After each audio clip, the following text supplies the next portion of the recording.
Primeira leitura. Primeira carta de São Paulo a Timóteo. Caríssimo, eis uma palavra verdadeira. Quem aspira ao episcopado, saiba que está desejando uma função sublime.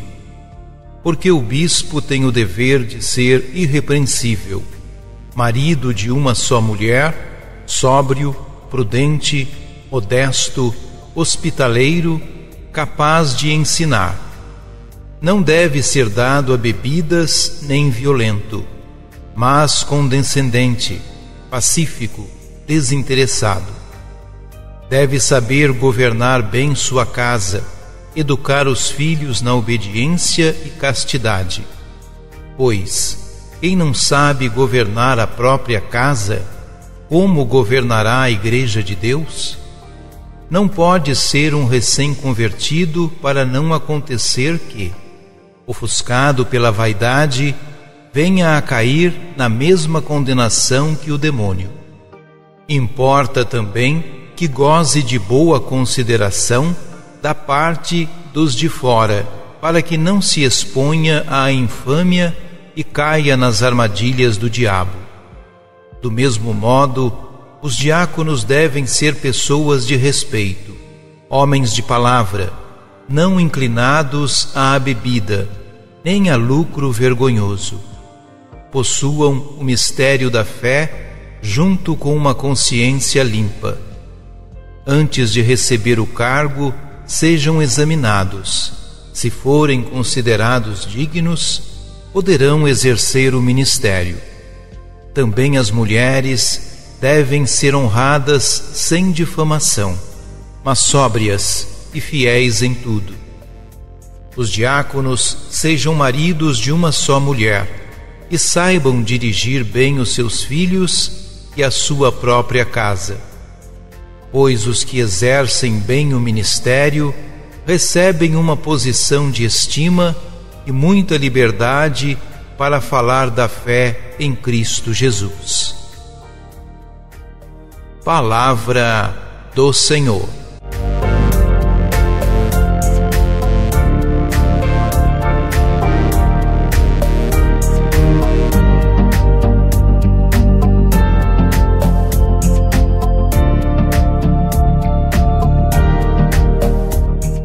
A palavra bispo, episcopos, na literatura grega, indica um tipo de custódia responsabilizada, que tinha lugar em diferentes ocasiões e por diversos motivos. Como podemos deduzir do discurso de Paulo referido em Atos 20, 28, no Novo Testamento, não há uma distinção nítida entre bispo e presbítero. Mas há uma clara vinculação entre a função episcopal e a noção de pastor. Na carta primeira de Pedro, Cristo é chamado pastor e guarda dos membros da comunidade. Os missionários que se deslocavam de um lugar para o outro nunca eram chamados bispos. Esse título aparece em comunidades locais, onde se exercem certas funções estáveis. O nosso texto sugere que a comunidade cristã local propunha vários candidatos para exercerem a função episcopal. Trabalhar pela própria candidatura também não era considerado mal.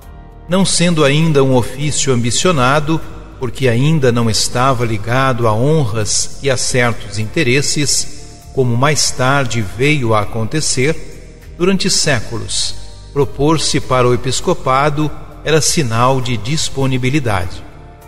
A designação do bispo era feita por eleição popular, mas não sabemos se era feita por toda a Assembleia ou apenas por um grupo de dirigentes, mais tarde chamados presbíteros. No texto que escutamos, Paulo fala a Timóteo das qualidades que o bispo deve ter para bem governar, servir e administrar a igreja. Que o bispo seja marido de uma só mulher. Significa que, se for casado, não o seja em segundas núpcias. é o mesmo que se exigia à candidata ao grupo das viúvas, que tenha sido esposa de um só marido. Mas melhor seria se o bispo fosse celibatário, como era Paulo. Depois das exigências para os candidatos ao episcopado, Paulo apresenta outras para os candidatos ao diaconato. No fundo, eram exigências feitas a quem quer que se dispusesse a exercer uma função de autoridade e de serviço na igreja.